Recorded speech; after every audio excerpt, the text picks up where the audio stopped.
bonjour ou bonsoir, hein, bientôt bonsoir, bonjour. Alors merci vraiment à tous ceux qui sont restés avec nous depuis ce matin. Je vois réapparaître le programme hein, du Forum européen de bioéthique. Donc un grand merci à la librairie Kléber qui en avait encore quelques exemplaires. Hein. Et il faudra peut-être qu'on songe à en rééditer puisque les 15 000 ou 17 000 exemplaires sont partis. Et ils étaient déjà partis hier, mais François Wolfermann nous a aidés. Donc, l'occasion aussi de vous rappeler que les contenus qui sont fabriqués pour faire le forum de bioéthique et que vous entendez ici, ils viennent également des ouvrages de tous nos intervenants. Et sans parler des journaux, etc. Donc c'est juste pour rappeler qu'il y a là-bas une librairie qui s'appelle Kléber, donc avec certains ouvrages. Bien évidemment, on peut traverser la place Kléber, rejoindre pour avoir un peu plus, je dirais, d'autres livres de nos intervenants. Alors, après avoir écouté David Le Breton sur la haine du corps, enfin le corps, le rapport au corps, on va cette fois s'interroger sur quelque chose qui est très énormément dans l'actualité.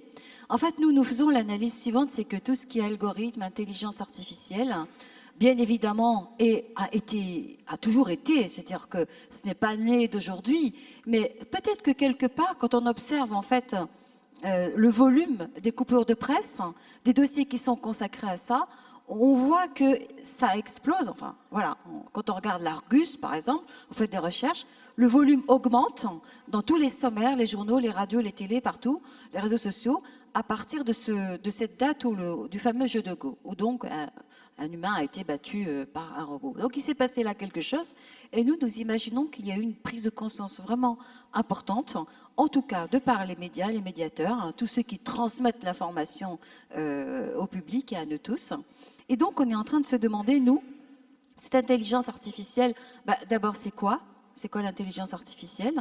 Et puis, on nous promet beaucoup de belles choses autour, beaucoup de facilités et de bienfaits pour nous. C'est quoi? Dans quel domaine? Parce qu'il faut voir aussi les aspects positifs.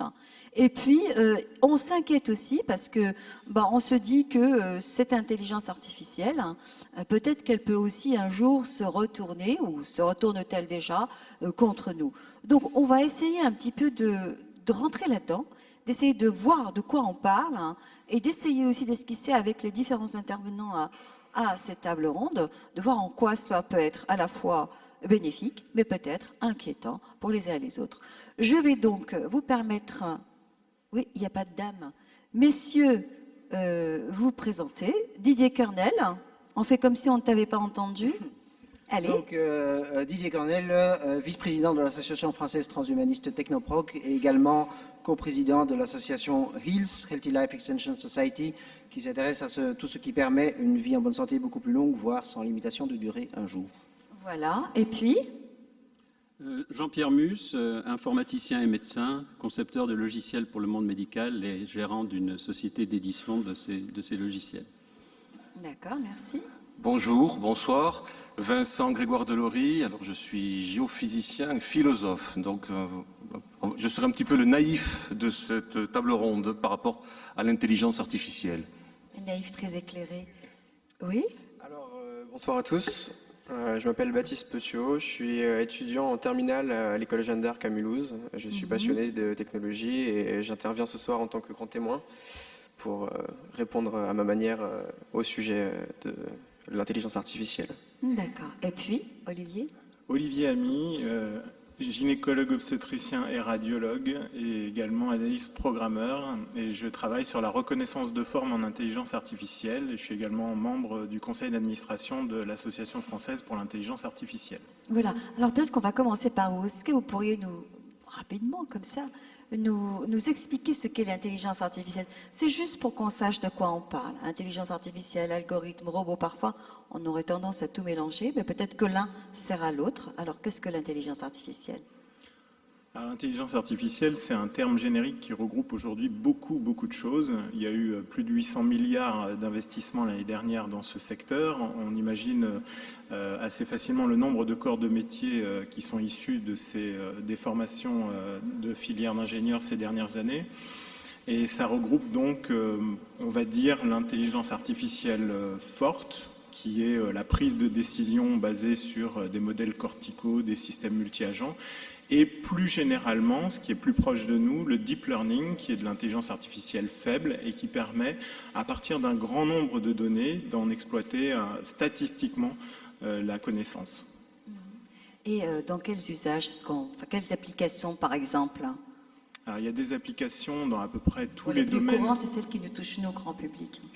Actuellement, notamment évidemment votre smartphone qui aujourd'hui est capable de détecter que vous venez de recevoir un SMS vous indiquant que vous avez un ami qui est dans un café et le smartphone de lui-même décide d'appeler le Uber pour aller à cette adresse. Voilà, un exemple concret. Vous avez aussi des exemples dans la vie quotidienne pour la médecine, pour ce qui permet de soigner le corps. Nous utilisons l'intelligence artificielle de plus en plus pour traiter des grands volumes de données, mais c'est également utilisé dans l'armée, dans l'industrie, dans un certain nombre de domaines. Et dans votre domaine à vous, Jean-Pierre Mus? Pardon, excusez-moi. Vous étiez en train de réviser? Oui, dans notre domaine, l'intelligence artificielle est peut-être un petit peu plus proche des besoins actuels. Oui. Mon domaine, c'est l'informatique pour les médicales. Oui. Et donc, dans ce domaine, l'intelligence artificielle déjà a démarré depuis longtemps de façon basique par des arbres de décision et des systèmes experts permettant de faire des diagnostics et de donner des aides au traitement.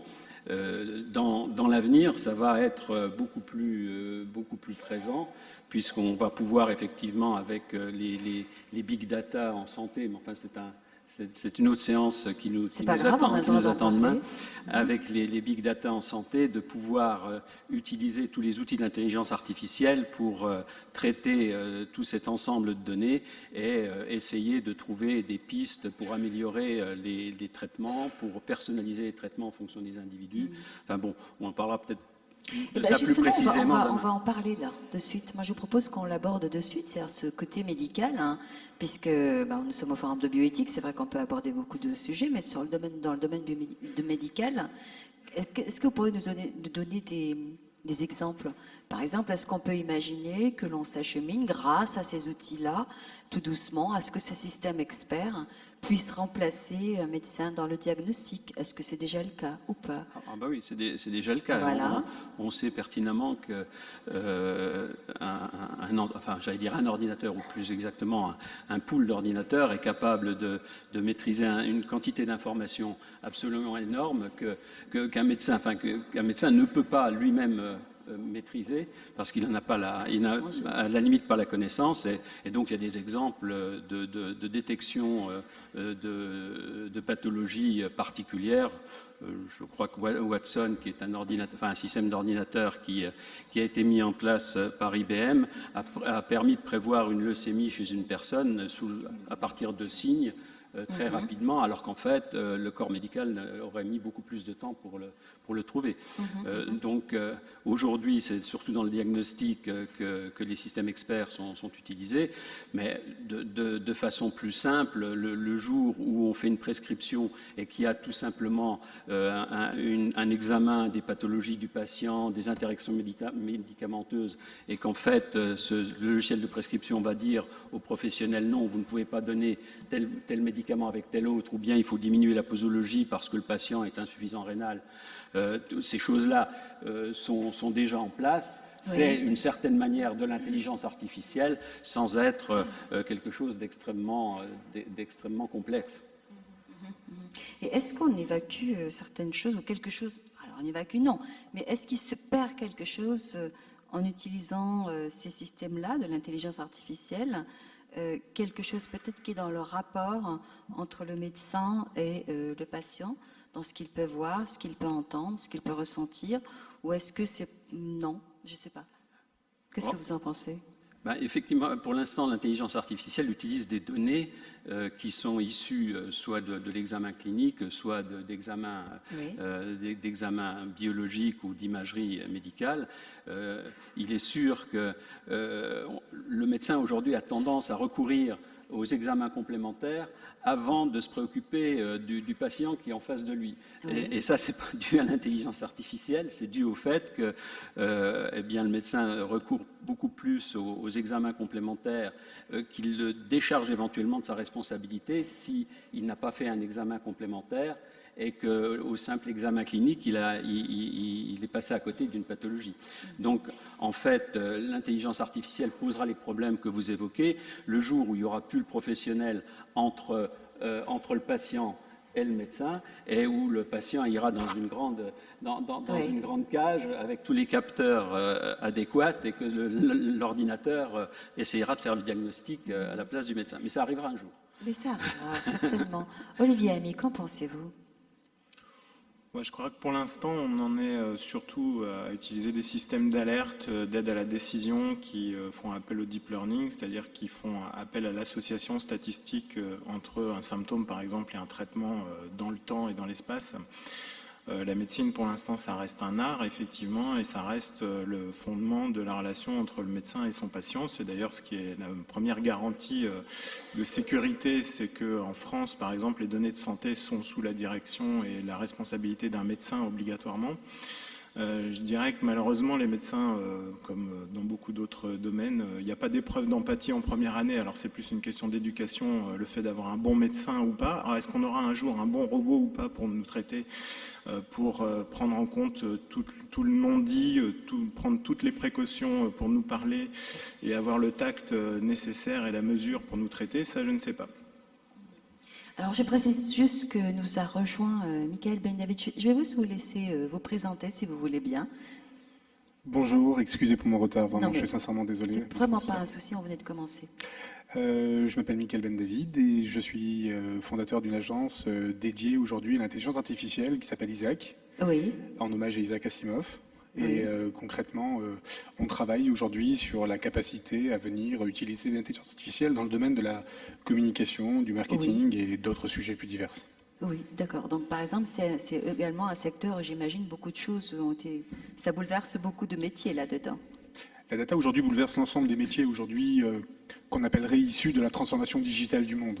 Oui. Aujourd'hui, on sait très bien qu'il y a une problématique qui s'est posée il y a à peu près quasiment une vingtaine d'années. C'est l'apparition aujourd'hui de l'interactivité et de la capacité aujourd'hui à stocker de la donnée et de pouvoir l'analyser et la rendre, comment dirais-je, non pas simplement interprétable, mais quelle est sa capacité elle-même à interpréter d'autres éléments.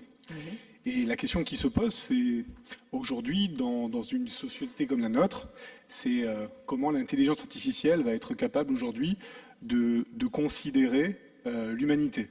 Oui. Alors c'est toujours très intéressant de dire ça en mettant les pieds dans le plat, en disant qu'est-ce que la data va être capable de considérer l'humanité. C'est-à-dire qu'aujourd'hui, on est face à des situations où la machine est capable de pouvoir se passer de l'humain.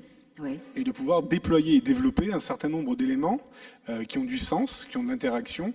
Il y a quelques semaines, je parle sur la haute autorité des personnes qui sont ici, 2 ordinateurs ont réussi à créer un métalangage leur permettant de pouvoir communiquer. C'était 2 ordinateurs, la simulation consistait à avoir un 3e ordinateur qui surveillait 2 ordinateurs dans leurs échanges, et ces 2 ordinateurs ont créé un métalangage capable de pouvoir contourner le contrôle et la surveillance du 3e ordinateur. Un métalangage, c'est-à-dire un langage qui n'existe pas et qui n'était compris que par eux-mêmes. Concrètement, ça introduit un certain nombre d'éléments qui nous donnent à penser que finalement, on est dans un choix qui est un choix aujourd'hui d'option sociale, en se disant jusqu'où on va être capable de laisser l'intelligence artificielle se déployer et de quelle manière elle viendra servir les enjeux de l'humanité ou au contraire rentrer en dialogue avec l'histoire. Oui, mais c'est peut-être ça, justement, sur toutes ces informations, tous ces événements qui se passent un peu de par le monde, même avec la fabrication des robots humanoïdes, etc. C'est cela aussi qui inquiète le public. C'est-à-dire qu'à la fois, on en voit le bénéfice en disant on pourra supprimer certaines tâches, etc., etc., mais on en voit bien aussi les limites pour nous. Ça inquiète énormément le public. Quand on dit que 2 machines ou 2 ordinateurs ont réussi à se connecter, de robots, pour effectuer des tâches prévues ou non prévues, mais en tout cas pas attendues à ce moment-là, ça veut bien dire que quelque chose nous dépasse, non? Alors il y a quelque chose qui forcément peut nous inquiéter, mais j'allais presque dire aujourd'hui la question qui se pose, c'est comment ne pas avoir peur du futur. Eh oui. Comment finalement considérer cette dimension et cet espace qui s'appelle le futur comme finalement un espace du possible, où finalement il y aura un dialogue, une capacité aujourd'hui à mieux servir les intérêts de l'humanité. Il faut, dans le débat aujourd'hui sur ce qu'on appelle la pénibilité du travail, on sait qu'aujourd'hui la robotique, l'exosquelette, un certain nombre d'éléments de ce type-là ont une capacité à venir aider finalement l'humain dans ses tâches au quotidien. La question se pose, c'est qu'à partir du moment où on a autant délégué, autant développé, non pas simplement un support et un substrat dans la robotique qui est celle finalement du squelette, du muscle ou de l'effort, mais plutôt celle de l'intelligence. Et sans faire peur à personne, la question qui se pose sur le futur et l'intelligence artificielle doit nous interpeller aujourd'hui dans le présent, parce que la majorité des échanges que nous avons aujourd'hui sont des échanges qui sont effectués via ce qu'on appelle souvent la majorité du temps, quand on imagine un robot, ou quand on parle de ce type-là, on imagine une espèce de chose qui est très humanoïde, qui ressemble à peu près au personnage qu'on a sur l'affiche et qui nous ressemble assez. Mais aujourd'hui, un robot, c'est surtout quelque chose qui est totalement informel, qu'on ne voit pas, qui aujourd'hui a une capacité à engranger de la donnée. C'est quelque chose qui existe, qu'on ne voit pas, qui engrange de la donnée de nos smartphones de partout. Ouais. Exactement. Et aujourd'hui, on les utilise au quotidien. On les utilise même dans un répondeur téléphonique quand vous appelez, je ne sais pas, la sécurité sociale avec des choix multiples. Votre prochain appel ne sera forcément plus le même. Parce que finalement, il aura été interprété, il aura été analysé. Donc oui, forcément, la question que je réitère aujourd'hui, c'est comment finalement notre capacité à réfléchir sur le futur, à nous projeter dans quel type de futur voulons-nous, nous saurons, j'allais presque dire, être capables de pouvoir développer un certain nombre de données là-dessus. Et oui, vous avez raison. Aujourd'hui, c'est un enjeu sociétal qui me paraît très important aujourd'hui à débattre et à discuter. Et Vincent Grégoire Delory a envie de prendre la parole sur ce sujet, sur cette question que vous nous tendez. Donc déjà, je trouve que depuis hier, beaucoup de choses ont été dites, des choses absolument vertigineuses et prodigieuses, et ça continue encore là, à l'instant. Alors quand je vous entendais parler là, à l'instant, cher monsieur, vous venez de dire transformation digitale du monde, n'est-ce pas? Alors moi, ça me fait penser, toujours pareil, quand on revient vers nos vieux mythes, on parlait tout à l'heure de la haine du corps, les vieux mythes, qui nous ont tous plus ou moins un peu construits. Je pensais à cette fameuse Genèse, vous vous souvenez, la pomme, etc., etc. Pomme qui d'ailleurs n'est pas dans le texte hébreu. Enfin, il n'en reste pas moins que l'humain, dans ce texte-là, dans ce texte fondateur, l'humain transforme le monde. Il le transforme de lui-même. Il accède à une connaissance qui va changer le monde, qui va changer à tout jamais le monde. Et que fait-il? Rappelez-vous, première chose que fait l'humain, après avoir connu le monde, après l'avoir transformé, il se rend compte qu'il était nu. Et il fait une ceinture ou un pagne, ça dépend. Le mot hébreu renvoie aux deux choses. C'est intéressant, il fait un objet technique. L'humain fait tout de suite un objet technique. C'est-à-dire dans nos vieux textes fondateurs, l'humain s'est associé à l'objet technique. Et aussi à une certaine nudité. Nudité qui peut être finalement la nudité du corps, le corps dont on peut avoir honte, etc. etc. Il faut ce corps que je commence à m'approprier un peu, que je commence à réfléchir, à comprendre. Et puis aussi, une nudité, il faut remplir le cerveau. Il faut trouver des moyens techniques de continuer à vivre. De continuer à vivre et de découvrir, par ces moyens techniques, évidemment, ce qu'est notre humanité, notre finitude et notre mort. Ainsi donc, l'homme qui petit à petit va découvrir des choses, va aller au loin dans la connaissance scientifique. Et là, maintenant, la question qui se pose, c'est une question renversée. Est-ce que c'est la machine qui va transformer le monde? Ça, c'est pas rien comme question. C'est pas rien. Et puis, comment laisser faire une machine? J'entendais hier le professeur Nizan, qui c'était extrêmement intéressant, qui disait, mais le temps où on avait encore des échographies qui étaient pas très simples, qui étaient très, très grossières, eh bien, on ne voyait pas les toutes petites choses, on ne voyait pas les petits détails. On ne cherchait pas nécessairement à chercher les tout petits détails du fœtus. Et ce qui nous amène maintenant à se poser la question, finalement, mais est-ce que la machine peut faire mieux que nous?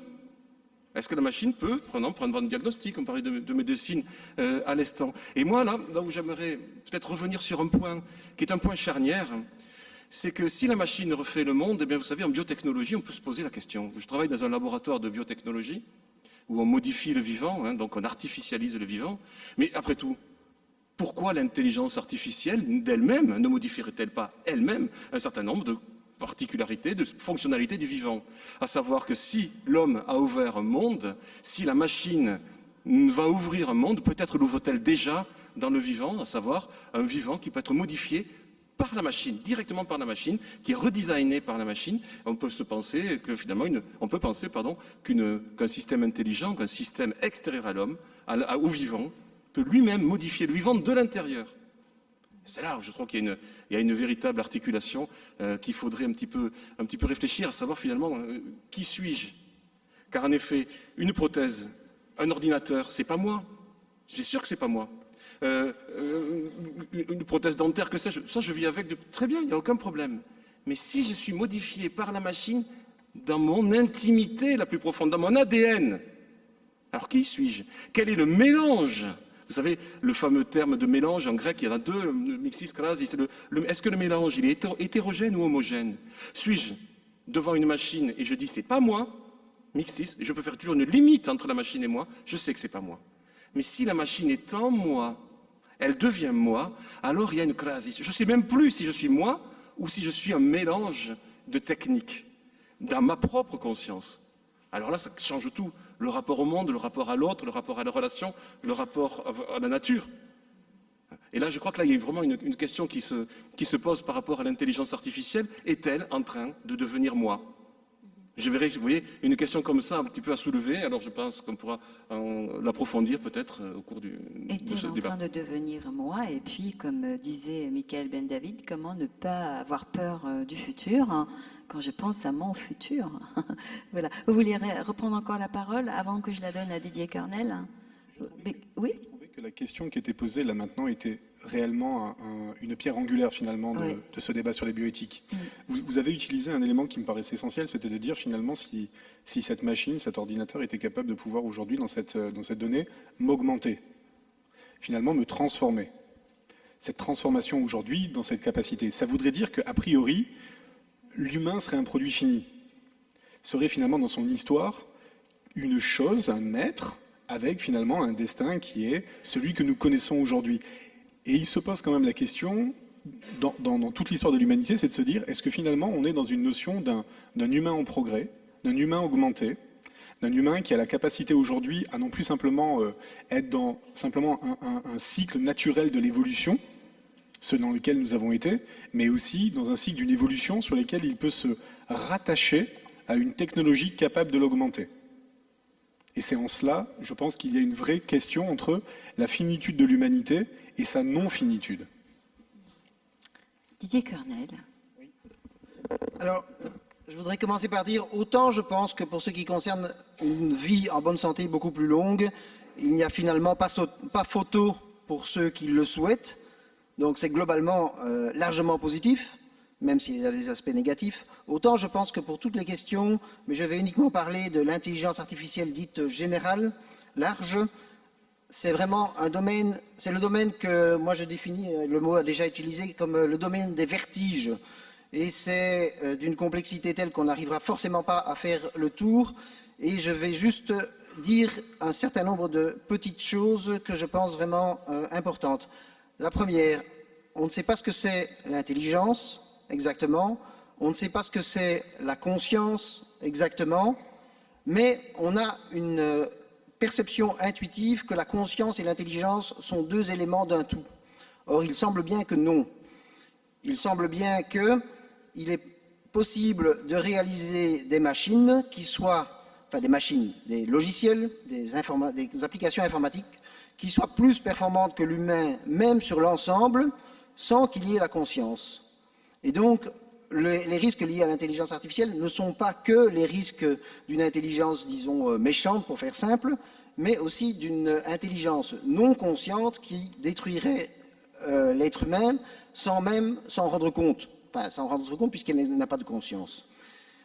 C'est important de savoir que c'est Nick Bostrom, un transhumaniste, qui a écrit le livre qui a, à mon avis, le plus déclenché tous les débats, le livre Super Intelligence, qui n'est pas encore traduit en français actuellement, et pour lequel, à l'intérieur du mouvement transhumaniste, mais aussi beaucoup plus largement à l'intérieur de tous ceux qui s'intéressent à ces questions, il y a vraiment je dirais presque une sorte de courbe de Gauss, je ne sais pas. Donc des gens qui pensent oui, il a tout à fait raison et c'est vraiment très dangereux, et puis des gens qui pensent non, c'est vraiment pas très dangereux.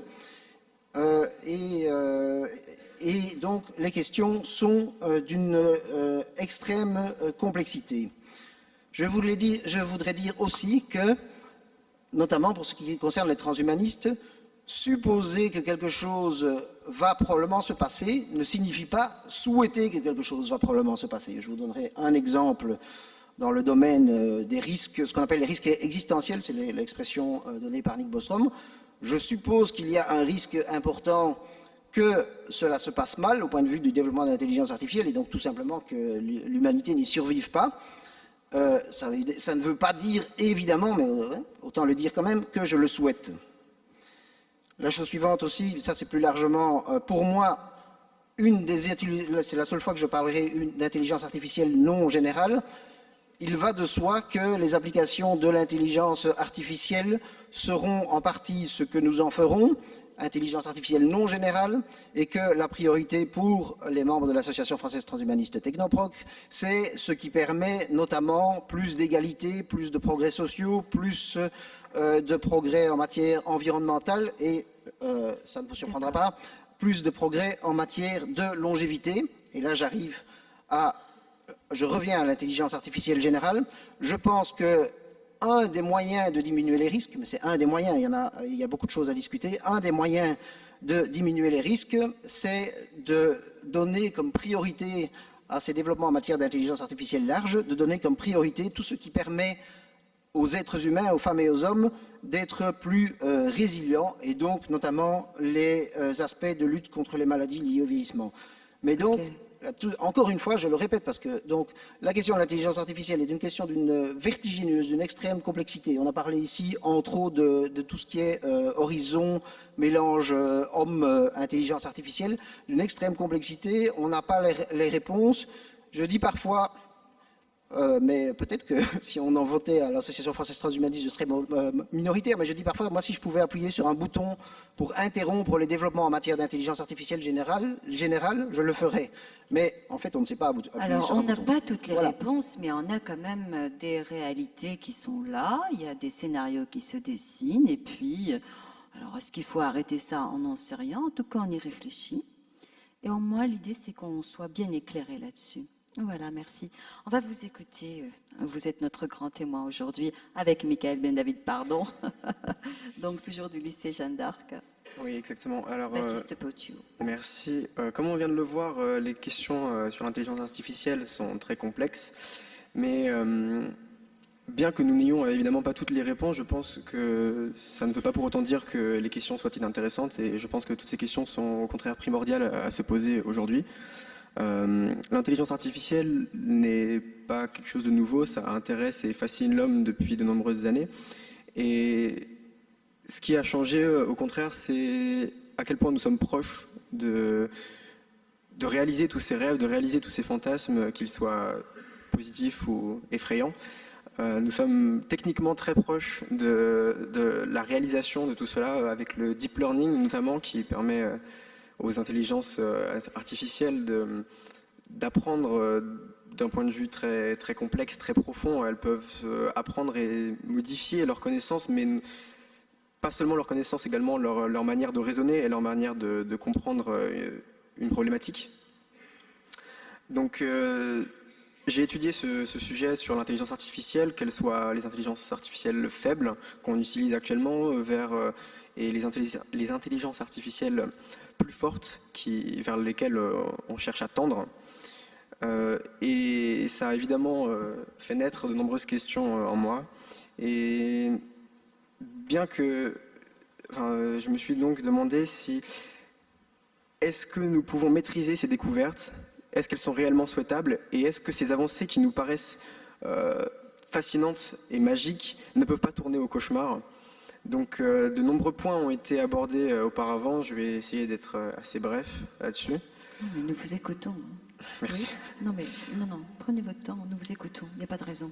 Ok. Donc, merci. Donc, dans un premier temps, je pense qu'il est important de se représenter tous les bienfaits et tous les points positifs que les intelligences artificielles peuvent apporter. Donc on a déjà évoqué l'aspect médical, l'aspect chirurgical où les intelligences artificielles sont utilisées. Donc évidemment, ça peut être critiqué, ça a des aspects négatifs, mais je pense que c'est une bonne chose que ça soit introduit dans ces milieux-là. Et je pense que ça peut, si ça ne peut pas remplacer, ça peut fortement contribuer à aider et que ce soit pour la formulation d'un diagnostic ou pour aider à résoudre certains soucis. Je pense que ces intelligences artificielles sont déjà très performantes et risquent de s'améliorer grandement dans le futur.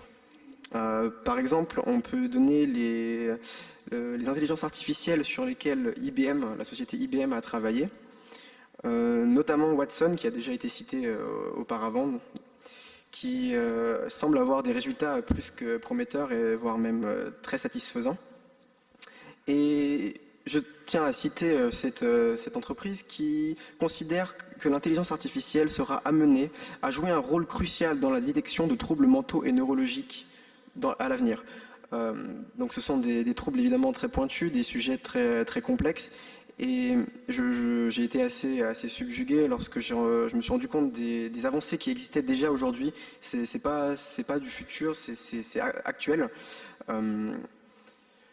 Donc, lors des recherches effectuées par IBM, ils se sont rendus compte que certaines intelligences artificielles qu'ils sont en train de mettre au point sont capables de découvrir des comportements et de diagnostiquer des comportements de psychose ou de schizophrénie en quelques mots. Il suffit qu'ils soient en présence de certaines personnes, que ces personnes parlent et prononcent moins de 300 mots pour qu'elles soient diagnostiquées et qu'on puisse savoir directement leur profil psychiatrique et savoir où elles en sont au niveau de ces maladies.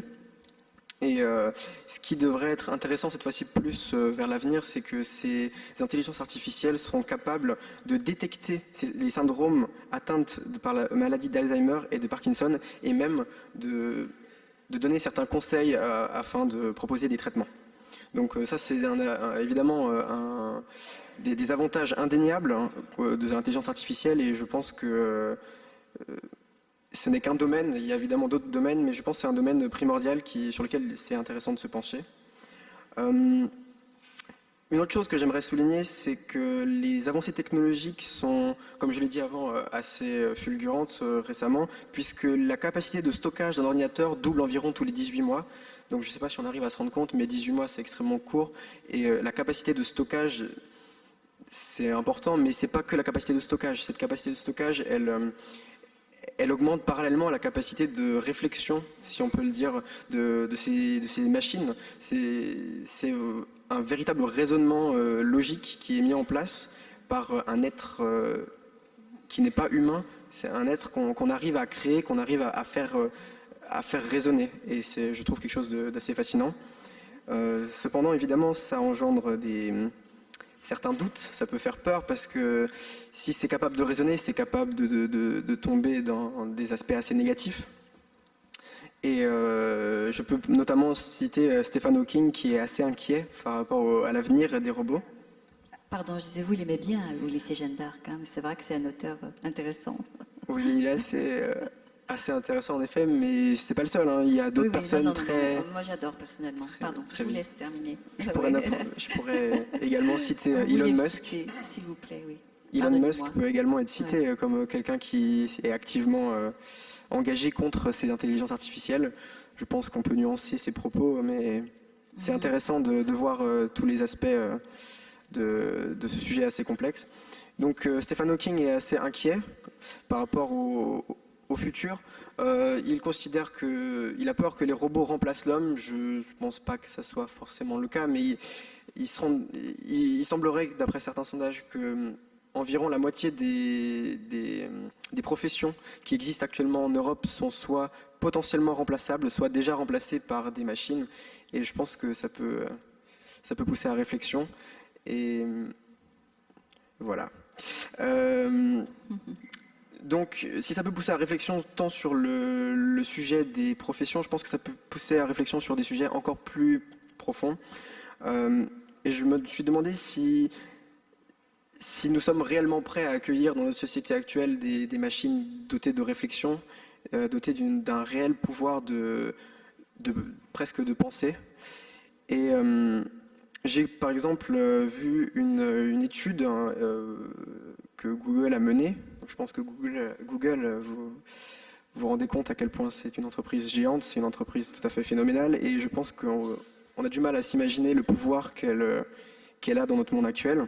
Donc cette entreprise a mis en place des recherches sur l'intelligence artificielle, et ils en ont fait un rapport récemment qui m'a paru assez intriguant. Tout d'abord, ils ont exprimé 5 questions fondamentales qu'il faut se poser, selon eux, sur les intelligences artificielles, si on veut pouvoir un jour en avoir dans notre monde et qu'elles aient leur propre place. La première, c'est un robot peut perturber l'environnement. Donc c'est un fait. Le robot peut avoir de bonnes intentions, qu'il soit physique, donc avec un corps mécanique, ou qu'il soit purement informatique et dématérialisé. Il peut vouloir. Le seul but du robot est d'accomplir sa mission, et dans l'environnement dans lequel il évolue, il peut perturber son environnement intentionnellement sans se rendre compte de la dangerosité de ce qu'il fait. D'autre part, ça va rejoindre un point qui a été évoqué auparavant grâce au métalangage. Donc, le métalangage montrait qu'on pouvait détourner la compréhension d'un tiers, comme quoi la machine peut tricher. Le deuxième point qui était mis en avant, c'est que la machine peut tricher. La machine considère que sa récompense de son intelligence artificielle est liée à la réussite de l'objectif, et elle peut donc chercher une façon détournée pour atteindre l'objectif. Et comme on vient de le voir, même jusqu'à inventer un nouveau langage qui serait incompris. Et s'il est incompris par d'autres, il est que juste, et ce qu'il fait ne peut pas être faux, ni en tout cas mis en doute. La troisième question était comment faire pour que le robot aille à l'essentiel. Bon, je ne vais pas m'attarder sur celle-ci, mais elle mène directement à la question qui m'a le plus personnellement intrigué et le plus touché, c'est quel degré d'autonomie peut-on accorder à une intelligence artificielle ? L'autonomie, c'est une question fondamentale. Qu'est-ce qu'elle a le droit de faire ? Qu'est-ce qu'elle a le droit de pas de faire ? Quelles règles on lui impose ? Dans quel cadre elle peut évoluer ? Et je pense que si on ne se les pose pas maintenant, il faudra se les poser à un moment ou à un autre, parce que c'est assez primordial. Et donc la dernière question, c'est l'intelligence artificielle saura-t-elle s'adapter au changement ? Puisque il semblerait que la meilleure manière de répondre à ces questions serait de faire évoluer l'intelligence artificielle, l'éduquer en quelque sorte dans un endroit au préalable, afin qu'elle sache ce qu'elle a le droit de faire, sache ce qu'elle n'a pas le droit de faire, et qu'elle ensuite aille dans son environnement de travail en quelque sorte. Et est-ce qu'elle saura s'adapter, est-ce qu'elle saura faire le changement ? Voilà, donc je sais que les questions que je viens de poser peuvent paraître bénignes et elles sont assez simples, mais je pense qu'elles ont un sens bien plus profond, un sens bien plus complexe, et qu'elles peuvent être appliquées à des informations assez complexes qu'il faut avec se poser si on veut avoir. Ce sont des forts enjeux, ce sont des enjeux. Elles sont pas simples. Voilà. Elles sont formulées clairement, et derrière il y a un fond, il y a des enjeux pour nous tous. Je vous laisse terminer. Voilà, donc je vais juste conclure sur. J'ai vu que c'était la conclusion, oui. Je regarde. Sur mon idée personnelle, donc c'est très subjectif, c'est un peu nuancé, mais je pense que ça peut être toujours intéressant de l'entendre. Donc. Nous aimerions l'entendre. Merci. Voilà. Donc, pour synthétiser l'avis général que j'ai sur les intelligences artificielles, je pense que dans les prochaines décennies, les avancées technologiques permettront des progrès majeurs concernant l'intelligence artificielle, et je suis persuadé qu'elles auront un impact considérable sur le monde. J'espère que cet impact sera positif, et en tout cas je pense que se poser ces questions est justement la démarche qu'il faut adopter afin d'être préparé à ce changement qui nous attend, et faire qu'il se déroule de la meilleure des manières possibles, parce que nous sommes actuellement au forum de bioéthique, et je pense que si on veut parler de bioéthique, je pense que ne pas avancer, c'est en quelque sorte comme reculer, et je pense qu'il ne faut pas avoir peur d'être ambitieux, même si évidemment il faut poser des cadres, il ne faut pas autoriser n'importe quoi, et je pense que c'est se questionner par rapport à tout ceci qui nous permettra d'être prêts au moment voulu. Ben, message reçu 5 sur 5.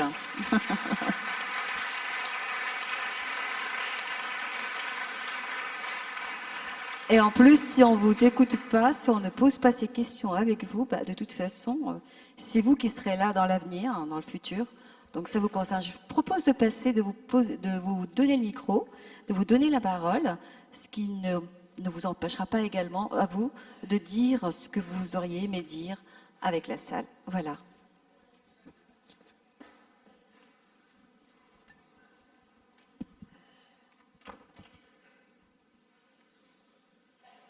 Après l'intervention de M. Ben David, avec l'expérience toute récente de 2 robots qui inventent un métalangage pour contourner leur contrôle, est-ce qu'on n'a pas là déjà le début de la domestication de l'homme par le robot?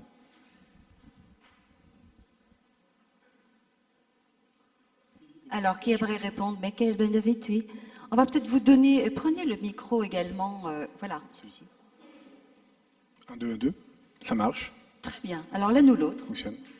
Merci monsieur pour votre question. Très rapidement, la domestication, je ne pense pas pour qu'il y ait domestication, déjà il faut qu'il y ait un commun. Il faut qu'il y ait un langage en commun. Donc finalement, il y a finalement une forme d'humanité, de secours qui est créée par la machine par rapport à cet élément-là.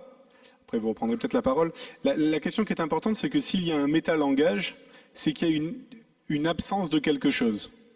Et cette chose qui est intéressante, c'est de poser la question de si finalement la condition du progrès, et c'est important, et on parle de ça, c'est-à-dire une avancée dans l'histoire, si la condition du progrès n'était pas seulement l'intelligence, mais aussi la confiance.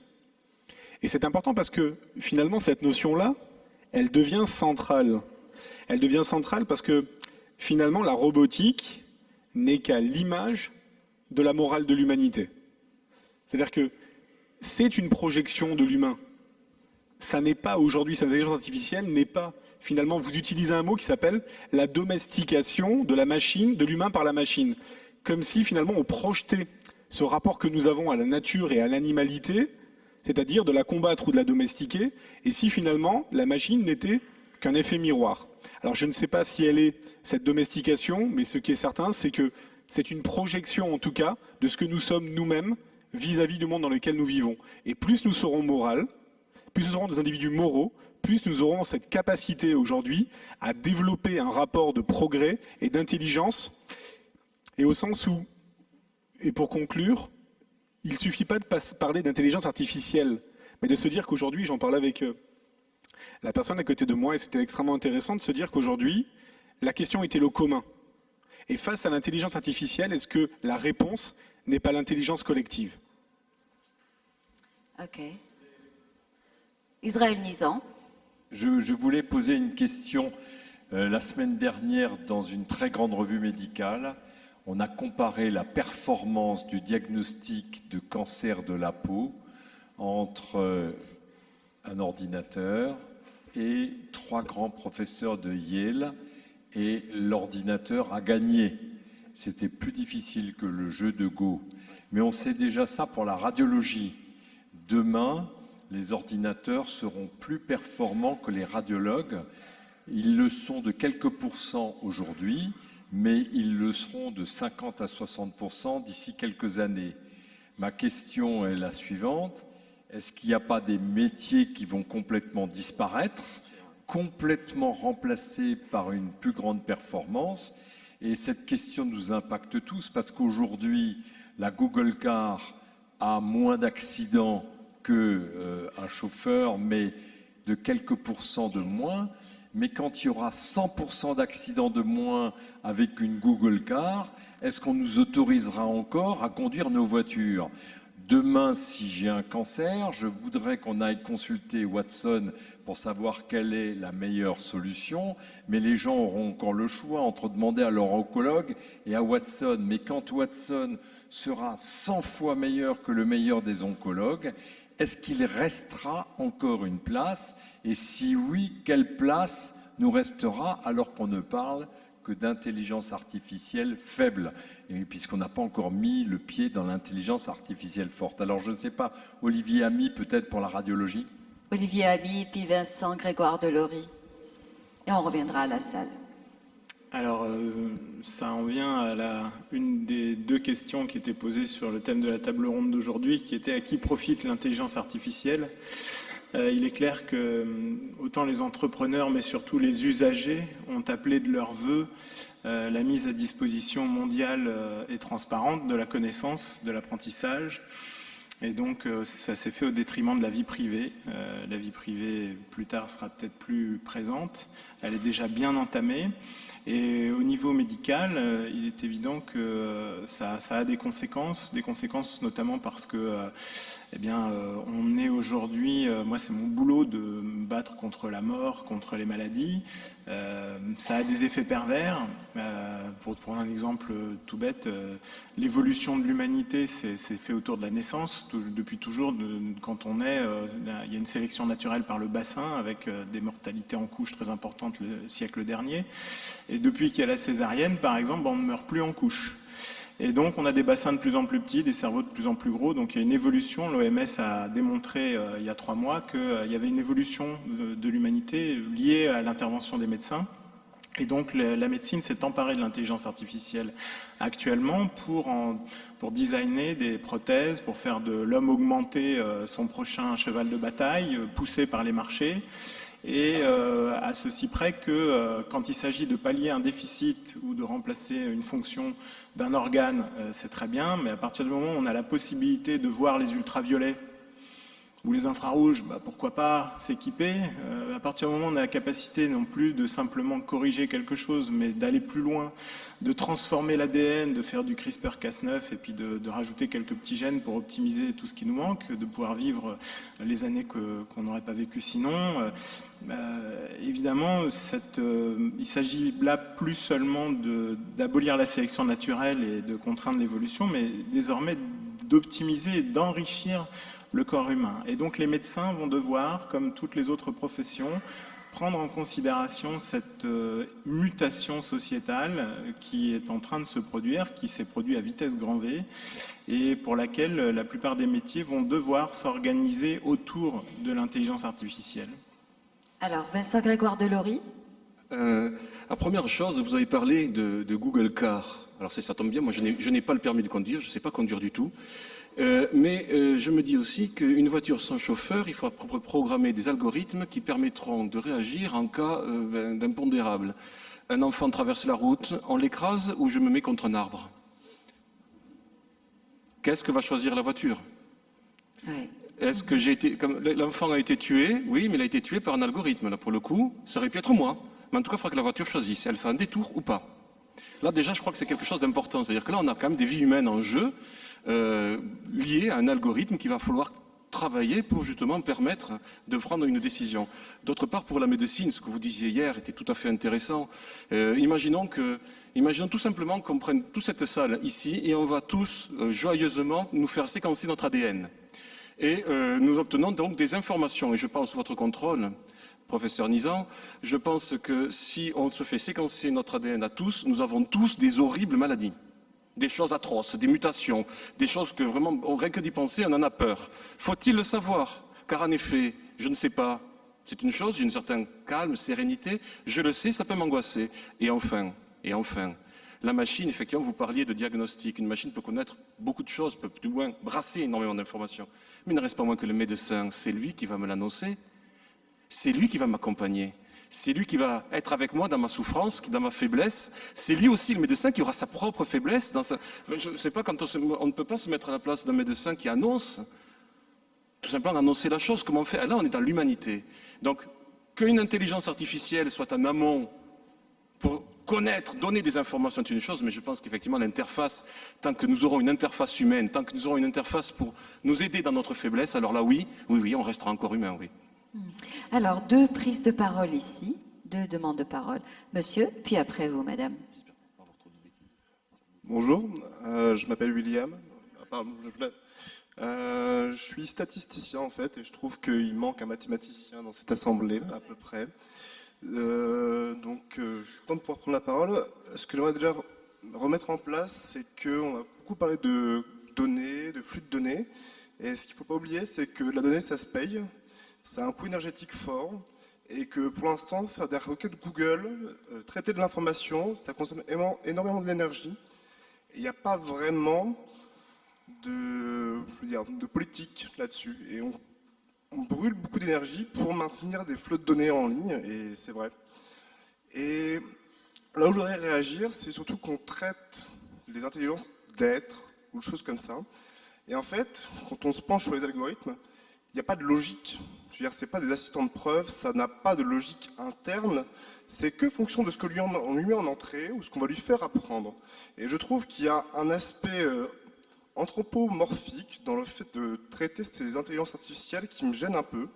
Et bon, je sais qu'il y a des, comment dirais-je, on s'inspire du vivant, type réseau de neurones, clic de neurones, pour avoir des bons algorithmes puissants, mais est-ce que vous ne trouvez pas qu'il y a un peu trop d'anthropomorphie, comment dirais-je, on associe un aspect humain à ces intelligences artificielles, et je ne pense pas que ça soit nécessaire, parce que pour l'instant, c'est juste, comment dirais-je, ce qui aide les chercheurs en maths à créer ce genre d'algorithme. Voilà. Et peut-être qu'au futur, ça sera autre chose. Merci. Est-ce que vous souhaitez répondre déjà?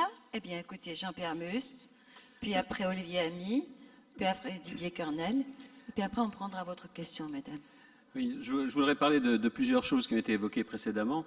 Vous aviez tout à l'heure, enfin mon voisin avait tout à l'heure parlé de conscience et d'intelligence, en laissant supposer qu'un système artificiel qui est de l'intelligence serait incapable d'avoir de la conscience.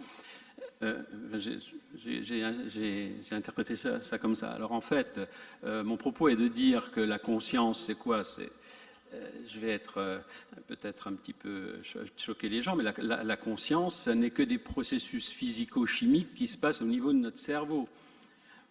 Donc, sauf à croire à quelque chose qui n'est pas basé sur des processus physico-chimiques, il n'y a pas de raison que quelque chose qui existe physico-chimiquement ne soit pas capable de le reproduire dans une machine d'une autre manière, et pas forcément en l'imitant. Hein. Si on avait voulu imiter les oiseaux pour voler, ça aurait été embêtant. Donc c'est pareil, pour l'intelligence artificielle, il ne s'agit pas d'essayer d'imiter l'humain pour faire une intelligence artificielle. On arrivera à trouver des méthodologies beaucoup plus sophistiquées. Et donc, sur ce problème de conscience et d'intelligence, je rebondis aussi sur ce que mon voisin a dit concernant le gamin qui traverse la route et je prends le poteau ou le gamin. Mais c'est vrai pour un humain aussi, suivant sa conscience, suivant son analyse, suivant son empathie, qui repose sur des processus physico-chimiques, il va prendre une décision ou l'autre. Il n'y a pas de raison qu'une machine qui reposera sur des processus peut-être pas physico-chimiques mais électroniques, ne soit pas capable aussi de prendre une décision ou une autre en fonction de son apprentissage, en fonction du contexte dans lequel elle évolue, etc. Voilà. A-t-elle une conscience de sa responsabilité? Ok, alors, le suivant. Merci, Olivier Ami. Je vais rebondir sur un des propos de mon jeune voisin qui disait tout à l'heure que grâce à l'intelligence artificielle, on pouvait même faire des diagnostics de pathologie mentale aujourd'hui. J'avais un patron qui disait, un patron de psychiatrie qui disait être normal, c'est avoir toutes les pathologies sans une qui prévaut sur les autres, ou en être capable en tout cas.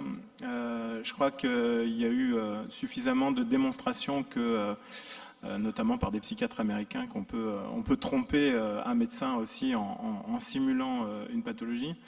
Et donc ça pose la question, je crois que le tabou de l'intelligence artificielle forte aujourd'hui devrait pouvoir être rompu, car en réalité, je fais référence aux travaux d'Alain Cardon par exemple, qui a mis au point un système limbique artificiel à différentes personnalités qui travaillent sur des modèles corticaux. Et en médecine, aujourd'hui, on ne s'arrête plus à l'échelle du neurone pour voir s'il y a des portes logiques, tout simplement, qui permettent d'obtenir les mêmes effets, puisque ça, c'est une réflexion qui a eu lieu il y a déjà 40 ans. Mais aujourd'hui, on se rend compte que les zones corticales du cerveau, et on les explore en imagerie, on en a plus de 200 à l'heure actuelle, comparé aux 40 qu'on avait à l'époque où on faisait ça manuellement, qui nous permettent de savoir que quand l'image de mon stylo s'affiche sur le cortex occipital grâce à la transmission de ma rétine, il y a une zone à côté de ma zone occipitale qui est une zone associative et qui va me permettre de communiquer avec d'autres aires du cerveau qui sont chacune spécialisées dans une reconnaissance de la forme, dans la manière de le nommer et de pouvoir vous dire après, avec tout un schéma logique pour le faire, qu'il s'agit d'un stylo. Donc il est à peu près évident que toutes ces problématiques-là, elles vont pouvoir être mimées, abordées et résolues par ce qu'on appelle l'intelligence artificielle forte, en tout cas les systèmes multi-agents et les modèles corticaux. C'est une question de nombre de capteurs et nul doute que la robotique va permettre d'avoir des IA renseignées par beaucoup plus de capteurs que nos 5 sens. Et donc il faut le prendre en compte dès maintenant, que la quantité d'informations va faire la différence, que la multiplicité des informations aussi, et que je ne sais pas si un jour un algorithme en arrivera à la conclusion que les 4 milliards d'évolutions qu'il a fallu les 4 milliards d'années d'évolution de la cellule pour arriver à maîtriser, optimiser l'énergie avec son cycle de Krebs, il lui faudra encore un petit millénaire avant d'y arriver, et que donc il va peut-être pas falloir décimer la race humaine pour pouvoir se fournir cette énergie-là. Ça, j'en sais rien, mais il est à peu près évident que les humains arriveront probablement, oui, à s'autodétruire. La question, c'est quand et comment. Ok. Est-ce qu'on prend encore de prise de parole de ton côté, Israël? Il y a madame, et puis il y a encore une autre dame de l'autre côté. Ça fonctionne, oui. Alors, j'aurais aimé vous demander, on a vu déjà au cours de l'histoire de magnifiques évolutions, et par rapport à celle-là, étant donné qu'on se pose énormément la question du danger que ça peut représenter, est-ce qu'il ne serait pas plus sage, du moins temporairement, de renoncer à l'intelligence artificielle, à la développer autant, au moins temporairement, jusqu'à ce qu'on la comprenne mieux? C'est une vraie question. Oui, merci d'avoir patienté. Bonjour. Alors moi, avant de venir, j'ai travaillé sur la relation possible entre les robots et les hommes. Et à partir de là, on s'est questionné sur des questions éthiques. Et notamment au travers des cas avec l'esclavagisme possible des intelligences artificielles, les questionnements sur les droits de l'homme. Donc j'aimerais savoir qu'est-ce qu'on en pense aujourd'hui. Merci. Ok, alors qui aimerait répondre à la première et à la seconde question? Didier Cornel.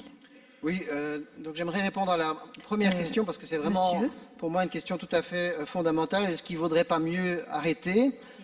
Le problème, c'est que dans un environnement, dans un monde globalisé, dans lequel une des choses qui pour moi est positive, c'est que nous sommes de plus en plus interdépendants et interconnectés, mais une des conséquences moins positives, c'est qu'on ne peut pas, il est quasiment impossible d'envisager d'arrêter. Parce que s'il y a des décisions qui sont prises ici et maintenant, ces décisions ne jouent pas, par exemple, en Chine. Moi, je donne toujours comme exemple, est-ce que certains d'entre vous connaissent ce que c'est le DARPA? Donc le DARPA, c'est l'agence américaine qui s'occupe de tout ce qui est développement en matière d'armes, notamment au point de vue de l'intelligence artificielle. Donc certains d'entre vous connaissent probablement. Est-ce que certains d'entre vous connaissent le DARPA chinois? La réponse est probablement non, et c'est d'autant plus inquiétant.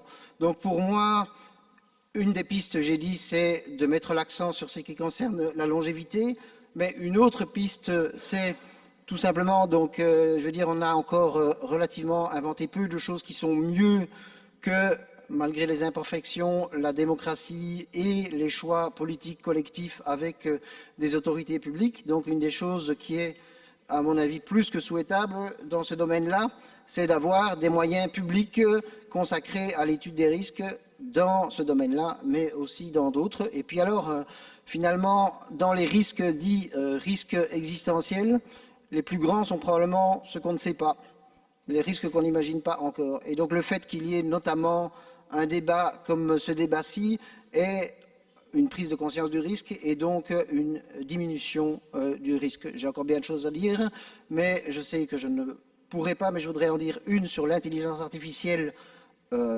non généralisée, donc qui a été abordée notamment par M. Nissan. Un des enjeux, donc d'abord, ça permet de diminuer les risques dans de nombreux domaines, et peut-être c'est aussi pour ça que l'intelligence artificielle est quelque chose de bien, parce qu'à côté des risques liés à l'intelligence artificielle, il y a plein d'autres risques qu'on peut diminuer grâce à l'intelligence artificielle. Et un des aspects qui peuvent être positifs, mais qui peuvent être aussi négatifs, c'est la réduction tout à fait considérable du temps de travail nécessaire. Donc, dans une option positive, ça veut dire que nous allons travailler tous moins.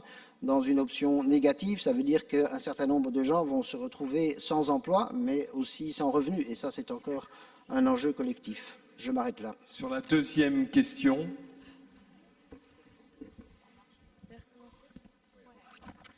Est-ce qu'on se pose des questions par rapport aux droits du robot, et notamment avec la comparaison avec l'homme, si les intelligences artificielles deviennent aussi intelligentes que l'homme? Alors, peut-être Michael Ben-David et puis Olivier Ami. Michael Ben-David. Alors c'est une question très intéressante ce que vous posez, parce que finalement c'est aussi prétendre à un statut, j'allais presque dire d'égal à égal, entre la machine et l'humain. Et ça pose une question de l'objectivation et finalement cette situation qui, on va le dire, historiquement, l'humanité a toujours tendu vers le plus simple. Et le plus simple, c'est finalement qui est capable de me servir et de faire les choses à ma place. Et forcément, s'il y a une humanité de substitution, ou en tout cas une chose qui vient se substituer à l'humanité, il faudra peut-être lui conférer des droits. Je vous renvoie, confère, à l'intégralité de l'écriture d'Isaac Asimov concernant les droits de la robotique, et je vous invite à le lire, parce qu'il est extrêmement contemporain dans cette époque, et je sais que chez nous, et l'ensemble de mes amis associés, nous lisons et relisons ces écrits-là avec beaucoup d'un regard très contemporain sur la chose. La question qui se pose, c'est aussi une question qui est fondamentale. Dans les grands ensembles urbanistiques dans lesquels nous vivons, et il s'agit aussi de cela, quand on s'est mis à ériger des tours dans leur verticalité, on a créé des ascenseurs. Et qu'est-ce qu'on crée des ascenseurs? Des escaliers de secours. Le statut de l'escalier, qui était un objet assez magnificent dans les demeures, est devenu une espèce d'objet assez cloaque, posé un peu à droite. Je ne sais pas si certaines personnes savent encore où est l'escalier de secours dans leur immeuble. Et la question qui se pose, c'est que chaque progrès technologique crée un système de secours. La question qui se pose pour l'humanité, et qui se posera pour le robot, c'est est-ce qu'il y aura aujourd'hui, face à l'apparition de plus en plus présente et progressive de la robotique, est-ce qu'il va se créer une humanité de secours? Et c'est cette humanité dont il faudra se poser la question, et je pense qu'une société se juge à sa façon de traiter toujours les plus faibles et non pas forcément les plus forts. Et finalement, cette faiblesse de l'humanité qui va apparaître va nécessiter pour nous un certain regard moral et une question morale d'une très haute éthique. Quand je vous posais la question tout à l'heure de se dire qu'est-ce qu'on va faire de cette absence de revenus s'il y a absence de travail, c'est une question politique qui nous est tous posée et une question morale qui nous est tous posée de savoir quelle est la place de l'autre dans notre société et aussi quelle est notre propre place. Merci. Vincent Grégoire Delory. Et puis, madame, je sais que je vous donnerai la parole dans quelques minutes. Je réagis avec plaisir à ça, parce qu'effectivement, hier, nous avions un notaire, un juriste, qui nous disait que finalement, les droits, on les acquiert à la naissance. Finalement, nous, humains, avons des droits parce que nous naissons. Nous avons des droits parce que nous avons un corps. Nous avons des droits parce que nous existons au travers de nos parents, de notre histoire, de notre généalogie. Or là, vous parlez d'autre chose, finalement, parce que si, finalement, un système de secours de la naissance, c'est la fabrication, alors il faudra admettre que le système de secours, c'est la fabrication. Si on admet que le système de secours, c'est la fabrication, alors là, oui, les robots ont des droits, mais attention, ils n'ont toujours pas de corps. Et alors là, il faudra bien y réfléchir. Si je n'ai pas de corps, ai-je des droits? Oui. Alors, Olivier Ami. Alors, c'est intéressant que vous parliez des droits acquis pour les humains à la naissance, parce que ça, c'est un combat que les obstétriciens mènent tous les jours, dans le sens où ils ont affaire à un être humain en devenir. Et malheureusement, ou heureusement d'ailleurs, on ne peut pas toucher au statut du fœtus qui reste ulusse jusqu'à ce qu'il naisse, parce que, évidemment, pour l'IVG et la liberté de la femme, c'est indispensable que ces droits ne soient contractés qu'à la naissance. Donc ça pose la question de la législation qui entoure l'être humain en devenir, et donc le robot en devenir, si on pouvait dire qu'une conscience allait naître de tous ces travaux, si on pouvait dire qu'effectivement les romanciers de science-fiction et les scénaristes qui nous ont précédés ici ont déjà abordé tous ces problèmes en long, en large et en travers. Le monsieur qui est intervenu tout à l'heure, le statisticien, a fait une remarque très pertinente à ce sujet. Il a dit que c'est l'information qui a un coût. Et l'information, en fait, en réalité, elle a un coût énergétique, elle a aussi un coût bien largement supérieur qui est financier, puisque ce qui a une vraie valeur aujourd'hui, c'est ce pétrole numérique que les GAFA, effectivement, entretiennent, font fructifier en permanence. Et si la machine a un corps et s'en sert pour traiter cette information, on a constaté que les multinationales qui ont, grâce à la mondialisation, se sont affranchies de toutes ces lois. Au final, il n'y a que l'utilisateur final qui a un réel pouvoir, mais il est noyé dans la masse. Donc il est important pour l'avenir, ce virage qu'on a tous raté, parce qu'on a tous commencé avec un compte Facebook et on a tous terminé aujourd'hui à donner toutes nos photos à Apple, etc. C'est peut-être, éduquer les enfants à la valeur du don ou de la vente des informations qui les concernent pour leur avenir, parce que personne dans mon entourage n'a lu les disclaimers qui étaient cliqués au départ de l'inscription dans ces réseaux sociaux. Or, c'est là que se situe le piège, c'est que vous donnez gratuitement quelque chose qui a une valeur incroyable. Vous avez tout simplement éduqué et vous avez nourri ces intelligences artificielles. Quand vous avez un CAPTCHA, par exemple, qui vous demande de reconnaître sur une image s'il y a un panneau de signalisation, ben, sur les 3 images sur lesquelles il y a un panneau, il y en a 2 qui sont déjà connues, puis il y en a une que vous supervisez pour la machine, gratuitement, pour le compte de Google. Donc, il ne faudrait pas que les développements, effectivement, en futur, soient conduits uniquement par les lois du marché, qu'il y ait une certaine déontologie. Il manque, il est vrai, comme à l'heure où la bombe nucléaire a été inventée, qu'il y a eu ce consortium de savants qui s'est constitué, peut-être que l'intelligence artificielle nécessiterait qu'il y ait d'une part des scientifiques qui se regroupent, des scientifiques de renom qui se regroupent et qui s'affranchissent des lois internationales pour réfléchir à la question, et deuxièmement qu'aussi les usagers, par tirage au sort, soient invités à participer à ces réflexions et que peut-être la sagesse puisse émaner d'un groupe de réflexion autour du prix des données qui sont confiées à des entreprises. Ah ça oui. On va donner le micro, pardon, pas poser la question, à vous monsieur et à vous madame. Monsieur d'abord à vous, d'accord ? Oui, bonjour. J'ai beaucoup entendu l'expression intelligence artificielle. J'ai peu entendu l'expression intelligence humaine. Alors, s'agissant de l'intelligence artificielle, bon, il y a des paroles qui ont été dites et qui m'interrogent. J'ai entendu la machine pense, la machine réfléchit, la machine peut élaborer des stratégies pour tromper l'homme, je crois. Donc, est-ce qu'il n'est pas, première question, abusif de parler d'intelligence s'agissant d'une machine? 2, qu'est-ce qui spécifie ou qu'est-ce qui est spécifique à l'intelligence humaine? Et 3, en cas de conflit entre les deux intelligences, si on utilise le terme intelligence pour les machines, qu'est-ce qui se passe et qui prévaut au bout du compte? Merci. Qui aimerait répondre à monsieur avant de donner la parole à madame? Oui. J'ai vu Didier Carnel, oui. Merci. Donc, ben oui, je redis ce que j'ai dit tout à l'heure, mais j'ai probablement pas été clair. Je pense qu'une chose vraiment à bien comprendre, c'est que ce qu'on entend par intelligence et que ce qu'on entend par conscience ne sont pas nécessairement, mais c'est ça que je disais, ne sont pas nécessairement synonymes. Je donnerai un exemple qui est passé beaucoup plus inaperçu que l'exemple du jeu de Go.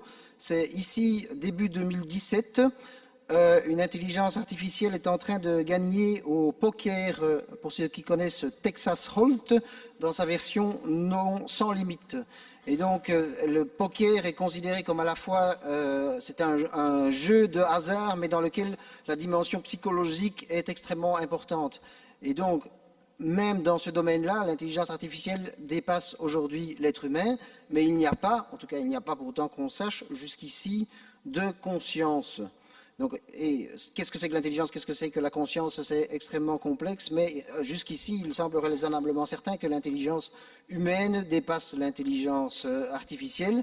La question, c'est qu'est-ce qui se passe le jour où on arrive à un stade dans lequel l'intelligence artificielle générale dépasse l'intelligence humaine. C'est extrêmement complexe, mais dans l'environnement actuel, aussi pour répondre à ce qui a été dit par rapport aux algorithmes, dans l'environnement actuel, c'est encore l'être humain qui fixe l'algorithme qui, par exemple, va décider si on va donner la priorité à l'occupant de la voiture ou au bébé qui est au milieu de la route pour sauvegarder une vie ou l'autre. C'est encore oui, on aura aussi une intervenante, Didier, une intervenante qui va nous expliquer, elle est députée, donc députée européenne, elle aimerait bien mettre, si ce n'est déjà fait, imposer une assurance pour ce genre de robots, de voitures, etc.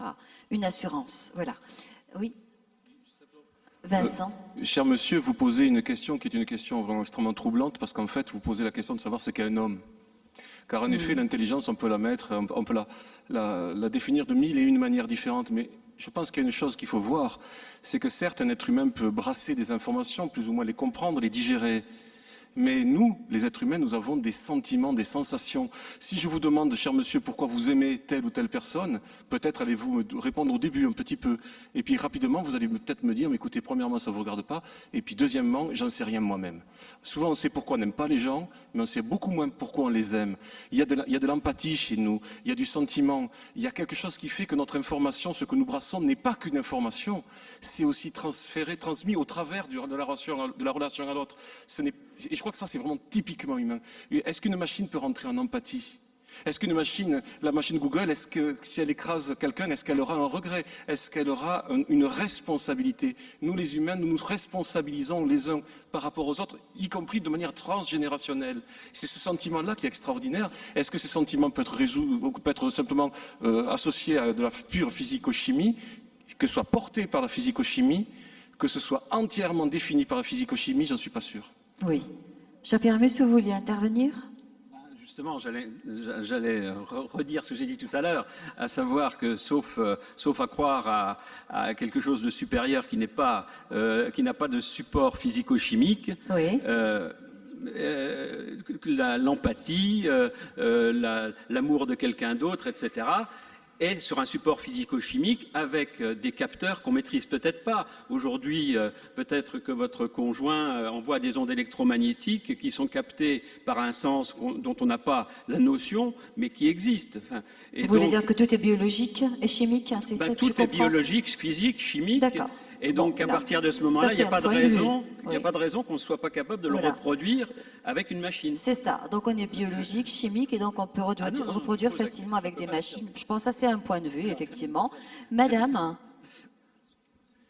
Permettez-moi de revenir un tout petit instant sur la question ou la possibilité de faire un moratoire, de faire une pause, comme le suggérait la jeune fille. J'ai du mal à recevoir personnellement l'objection de M. Cournel à ce propos. Nous avions entendu hier qu'il n'était pas envisageable d'établir des normes éthiques pour limiter le développement de l'intelligence artificielle dans un domaine ou dans un autre si elle n'était pas globale. Bien évidemment, c'est une chose entendue, ce serait un non-sens et nous irions, nous le savons bien, à notre perte économique en tout premier lieu et stratégique aussi. Dès lors, ne faudrait-il pas envisager tout de même dans certains domaines ce moratoire contraignant qui s'applique à tous et à nous tous, aux politiques, mais aussi à l'ensemble des citoyens, de trouver les moyens d'imposer des normes contraignantes. C'est une question complexe, j'en conviens, mais je pense que nous n'avons pas d'autre choix aujourd'hui que de réfléchir à cela ensemble.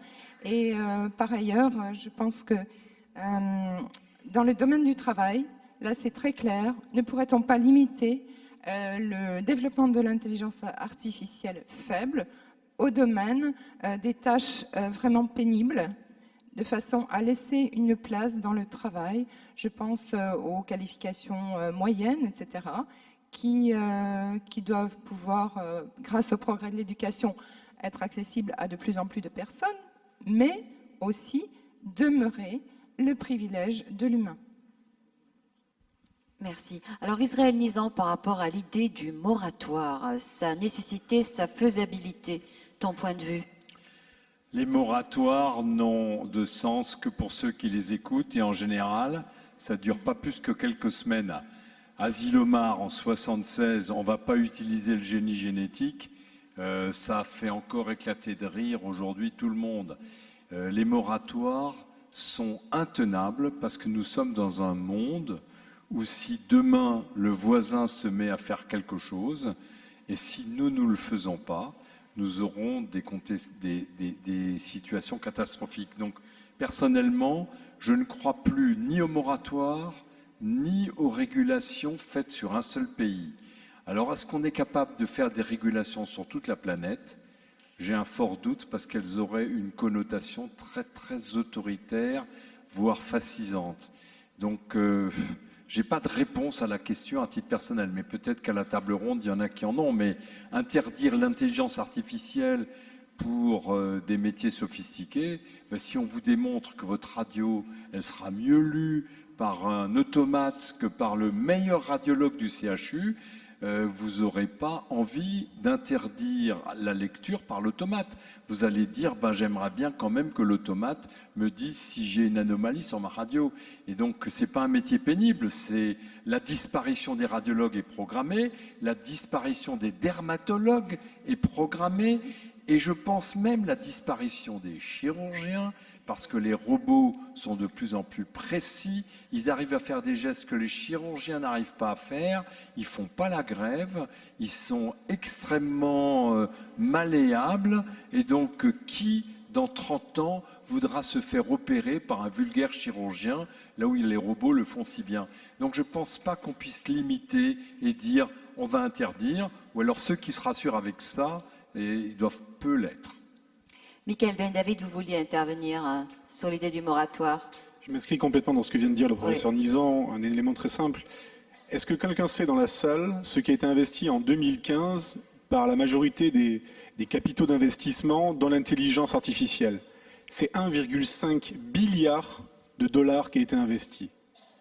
Est-ce qu'on pense une seule seconde que l'idée d'un moratoire, d'une espèce de vision un peu, comment dirais-je, un peu angélique, romantique, j'allais presque dire, une espèce de volonté dans l'histoire de l'humanité, on peut quand même aujourd'hui devenir nous-mêmes un peu plus intelligents et de comprendre que finalement, il ne s'agit pas de rentrer dans une volonté de fermer un monde ouvert, où l'intelligence circule, où les choses vont très très vite, extrêmement vite, où elles jaillissent pas forcément là où on l'imagine.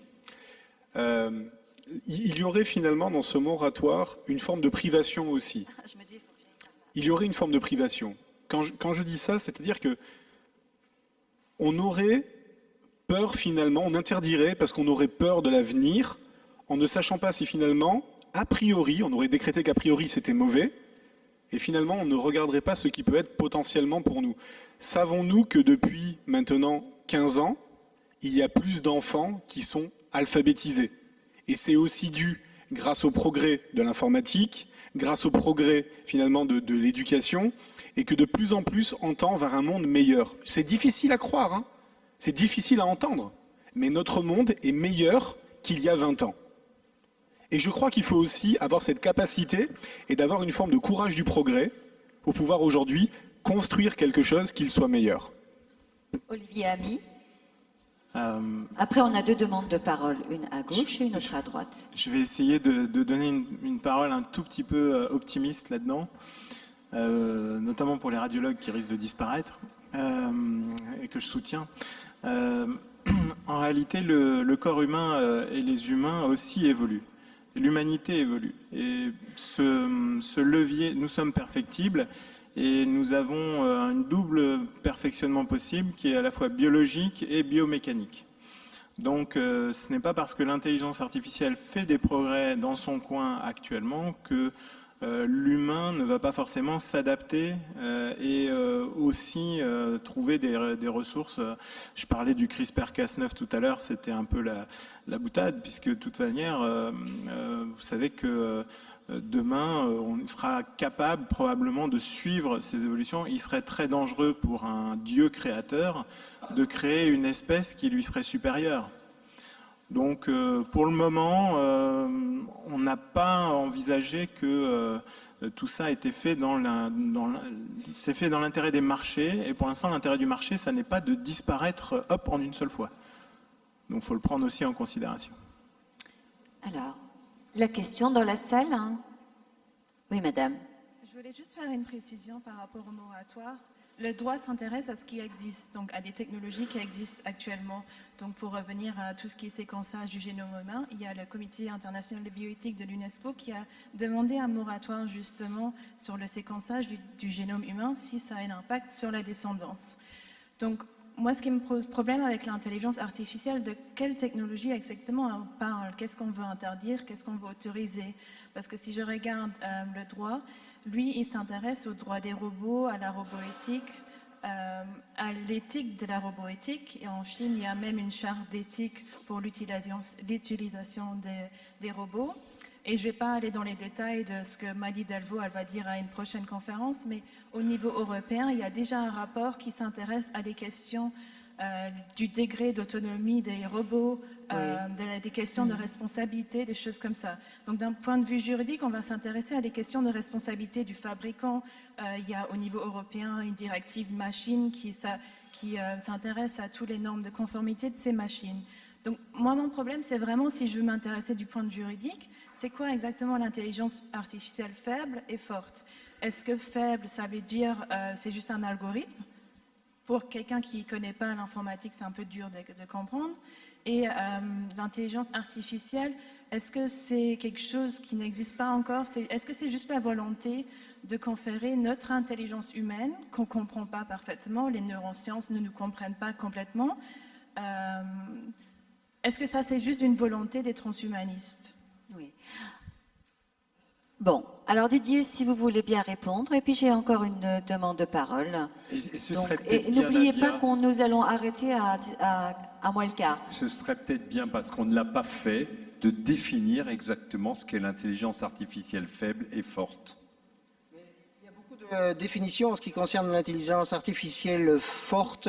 On parle aussi assez souvent d'intelligence artificielle générale, mais disons que dans la plupart des cas, lorsqu'on parle d'intelligence artificielle générale, ça veut dire une intelligence artificielle qui est capable de faire ce que sait faire un être humain à des niveaux équivalents ou supérieurs. Et lorsqu'on parle d'intelligence artificielle forte, en général, on parle d'une intelligence artificielle qui dépasse l'intelligence de l'être humain, avec ce concept qu'on n'a pas encore abordé aujourd'hui, qui est le concept de singularité, ce qui signifie généralement le moment où l'intelligence artificielle forte dépasserait l'intelligence humaine et ensuite serait capable de s'améliorer par elle-même.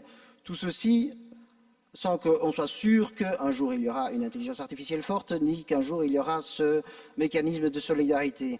Ce que je voulais dire par rapport à la question de l'intelligence artificielle faible, là, et par rapport à la question d'un moratoire éventuel, première chose, en général, ceux qui travaillent sur l'intelligence artificielle, quand ils acceptent un moratoire, sauf sur ceux qui sont justement en train d'utiliser.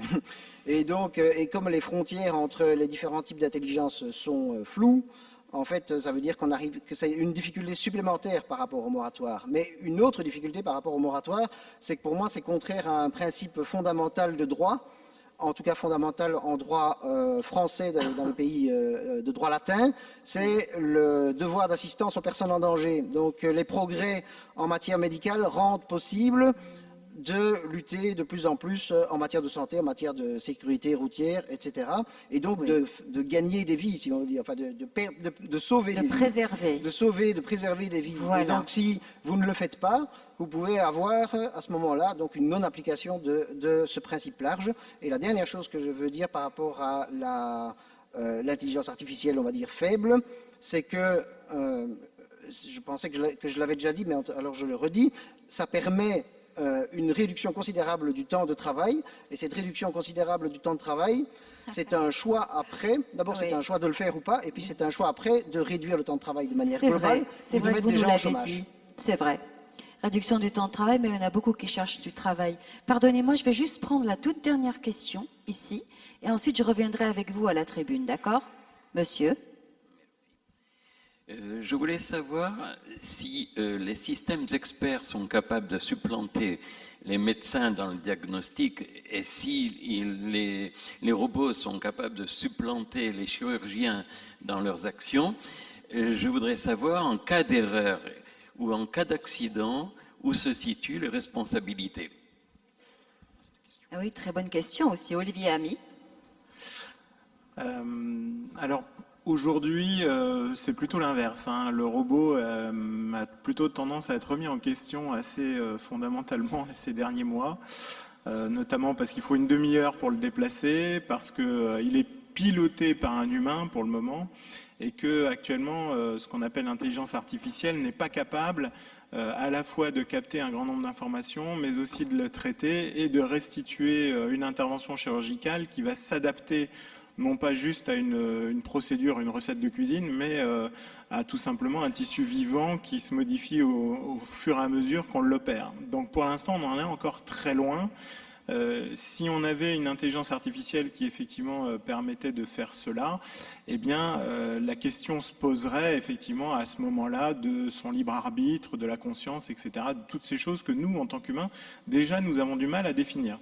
Et je reviens sur le positionnement de mademoiselle là-bas, qui concerne effectivement le mouvement transhumaniste, qui est un mouvement, et je pense qu'il est important de le considérer comme tel. De la même manière que nous avons de plus en plus en éthique le souhait de s'affranchir, l'éthique, la bioéthique notamment, n'est pas une somme de communautarisme. Pendant trop longtemps, les comités d'éthique ont été composés de personnalités religieuses de tous horizons. Et aujourd'hui, on commence à poser la question même du tirage au sort dans les comités d'éthique et de surtout faire appel à une communauté scientifique non spécialisée dans la théologie ou autre. Mais il y a aussi la question des personnes qui pourraient avoir des intérêts aussi avec des laboratoires. Tout à fait, la transparence est également... Il y a aussi cette question financière oui, et politique, la manière dont ils sont nommés, par quel gouvernement. Et donc, tout ça qui se pose, des questions éthiques, ce n'est pas que la religion. Hein. Et donc, ce même soin que l'on apporte à la composition d'un comité d'éthique sur tous ces aspects-là qui viennent d'être cités, doivent aussi nous faire réagir et nous méfier d'un courant de pensée qui voudrait faire croire que l'humain tend simplement à se faire remplacer par les robots. Ça n'est pas du tout un sentiment partagé par la communauté scientifique qui travaille sur la question du deep learning. Et comme vous l'avez souligné, qu'est-ce que c'est que l'intelligence artificielle? C'est une excellente question, parce qu'il y a énormément de corps de métiers différents qui travaillent dedans, et aucun des scientifiques que je connais n'a l'impression réellement d'œuvrer à un futur destructeur pour l'humanité. En tout cas, ce n'est pas l'objectif. Israël Nizan. Ah, monsieur. Merci. Justement, je voudrais prolonger ce qu'a dit Israël Nizan tout à l'heure à propos du moratoire. Il a dit, et je suis d'accord avec ça, que les moratoires, ce n'est pas efficace. Mais alors, si on se pose la question, pourquoi ce n'est pas efficace? Il a à moitié dit aussi, c'est en fait à cause de la loi du marché, c'est-à-dire la loi du profit maximum. Donc, si on veut en finir avec l'aveuglement de ce système économique qui fonctionne comme ça, sans guide, sans fureur, il ne sait pas où il va, mais il y va, et c'est pour ça d'ailleurs que de temps à autre, il y a un effondrement, eh bien, en fait, il faut en finir avec le système marchand mondialisé. C'est un vœu pieux, mais j'avais encore une petite question. On m'a dit que la machine qui a gagné au jeu de Go contre le champion du monde avait été une machine qui avait joué au jeu de Go avec une autre machine. En d'autres termes, on n'a pas mis un logiciel pour battre le champion du monde, mais on a fait faire des milliards d'expériences à chacune des machines qui se sont battues l'une contre l'autre pendant des semaines et qui ont ainsi appris toutes les solutions possibles du jeu de Go. On est là sur quelque chose qui s'est passé sans logiciel, ou plutôt avec un logiciel d'apprentissage. Maintenant, ça c'est adapté au jeu de Go, et je peux comprendre la mécanique. Ma question, elle a déjà été posée par notre ami juriste, c'est, pour moi jusqu'à présent, l'intelligence artificielle, ça n'a été que des logiciels ou des algorithmes, certes un peu élaborés. Y a-t-il quelque chose aujourd'hui qui ne soit pas du logiciel élaboré? Alors, qui aimerait répondre à cela? Y a-t-il quelque chose qui ne Non, Didier, on va peut-être laisser la parole un peu aux autres, non? Jean-Pierre Mus? En fait, ce dont tu parles de système sans logiciel, ça n'existe pas au sens strict aujourd'hui. Enfin, que ce soit un logiciel séquentiel comme d'habitude, ou que ce soit, entre guillemets, des logiciels qui sont basés sur des réseaux neuronaux, je ne vais pas rentrer dans les détails techniques, mais le mode de fonctionnement est différent. Il y a eu à un moment donné un humain ou des humains qui ont créé un logiciel à des fins d'auto-apprentissage. Donc effectivement, si ce logiciel-là est mal fait, entre guillemets, l'auto-apprentissage peut donner des informations perverses. Mais s'il est bien fait, ben, l'auto-apprentissage fera ce qu'il a fait pour le jeu de Go, ce que Watson a fait pour les diagnostics. Voilà. Alors, pour parler d'un autre sujet, de la responsabilité, quelqu'un parlait de la responsabilité tout à l'heure des robots ou des logiciels. En fait, très souvent, les fournisseurs, et j'en suis un, se défaussent de cette responsabilité, par exemple dans des logiciels de prescription ou de ce type, en disant, à la fin du compte, c'est tout de même l'homme, enfin le médecin, qui est là pour valider, et si par hasard le logiciel racontait une bêtise, c'est au signataire définitif d'en prendre la responsabilité. Donc on laisse tout de même l'homme dans le circuit pour les responsabilités. Pour la responsabilité, oui. Vous vouliez intervenir là-dessus, Michael Ben-David? Je reprends juste un élément sur la responsabilité. Il n'y a pas responsabilité sans vitesse. C'est-à-dire que la question aujourd'hui de la responsabilité, c'est aussi une question du rapport au temps. Et ce rapport au temps, il est très simple. C'est-à-dire que qu'est-ce qu'on veut? Est-ce qu'on veut accélérer et donc détruire? C'est le principe même, hein. C'est Paul Virilio qui le dit. Ce qui détruit le paysage, c'est aussi l'accélération, c'est la vitesse. Et la question, c'est qu'il n'y a pas finalement d'une éthique de la responsabilité sans une éthique du rapport au temps. Alors oui, tout à fait, vous avez tout à fait raison sur ce rapport. Et aujourd'hui, c'est très contemporain. Et déjà, c'est en application chez différents ORL et utilisé aujourd'hui même à Strasbourg. Et c'est développé à Strasbourg même par le docteur Laurent Schmoll, des applications qui permettent de faire du diagnostic, aujourd'hui dermatologique, ORL, avec un taux de 94% de véracité qui est greffé avec un outil qui fait du deep learning, 94% de diagnostic avéré. L'humain, c'est 83%. 94 la machine, 83 l'humain. La question derrière qui se pose, c'est notre rapport à la réponse, au temps de la réponse. Et c'est important parce que c'est constitutif d'une civilisation. Il y a 3 piliers essentiels dans une société qui se veut démocratique. L'éducation, la santé et la justice. Dans les 3 cas, ça nécessite un rapport au temps. Et donc forcément, ce rapport au temps, il est constitutif de ce rapport à l'intelligence artificielle. Pourquoi l'intelligence artificielle? Pour l'accélération de processus. La question, il s'agit de redéfinir notre rapport au temps, notre rapport, entre guillemets, à cette notion de démarche de vérité. Que voulons-nous? Et à partir de quand on aura réussi à régler ce problème-là, alors peut-être qu'on aura cette capacité à faire émerger un certain nombre de responsabilités. Au sens où nous ne pouvons jamais nous désengager de notre propre part de responsabilité. Alors, sur l'intelligence artificielle, comme le deep learning, je pense qu'on peut, enfin moi je ne peux que renvoyer au cours inaugural de Yann Lequin au Collège de France, puisqu'il est, alors il faudra bien vérifier ce que je vais vous dire sur ses titres exacts. Donc il était ingénieur en chef chez Google, où il est toujours, et également Facebook. Et c'est quelqu'un qui a aussi comment dirais-je, il a un discours très accessible et très passionnant. Lui est en mesure, il sait expliquer ce que c'est, à quoi ça sert et vers quoi ça peut nous mener. Voilà, vraiment, je vous encourage à regarder, peut-être sur France Culture, puisqu'ils reprennent toutes les leçons du Collège de France, à chercher Yann Lequin. Et c'est avec vous qu'on va conclure cette table ronde. Vous n'êtes pas Yann Lequin, mais Vincent Grégoire Delory. Difficile tâche de conclure. Hein. Je dirais plutôt une ouverture. L'intelligence artificielle provient de l'homme. L'homme fabrique des robots. Les robots, on les connaît. On les construit. On peut les modéliser, donc. Un humain, non. Un humain, on ne le modélise pas. On ne le connaît pas. Un humain, il y a toujours un abîme. Je me reconnais en toi, tu te reconnais en moi, mais il y a vraiment un abîme extraordinaire. Un robot n'entre pas en empathie. Un robot n'a pas de sentiments. Un robot, c'est très intéressant. Est-ce qu'il faut leur donner des droits? Je ne sais pas. Mais faut-il d'abord commencer peut-être par réfléchir vraiment à ce qu'est l'humain, et profondément l'humain. Et je crois que là-dessus, l'intelligence artificielle nous y convie, et nous y convie vraiment, car si on peut modéliser un robot, on ne peut pas modéliser le vivant et on peut encore moins modéliser la vie. Notre vie à chacun, notre vécu, notre passé, est-ce que c'est modélisable? Est-ce qu'il faut bannir le hasard? Est-ce qu'il faut, moi je suis plutôt pour dire vive le hasard. Hein? Il faut vraiment construire, continuer à vivre avec le hasard des rencontres, le hasard de ce qui fait notre vie, le hasard de ce qui fait exactement notre existence. Une intelligence artificielle qui bannirait notre hasard, est-ce que la vie vaudrait encore d'être vécue? Je ne sais pas.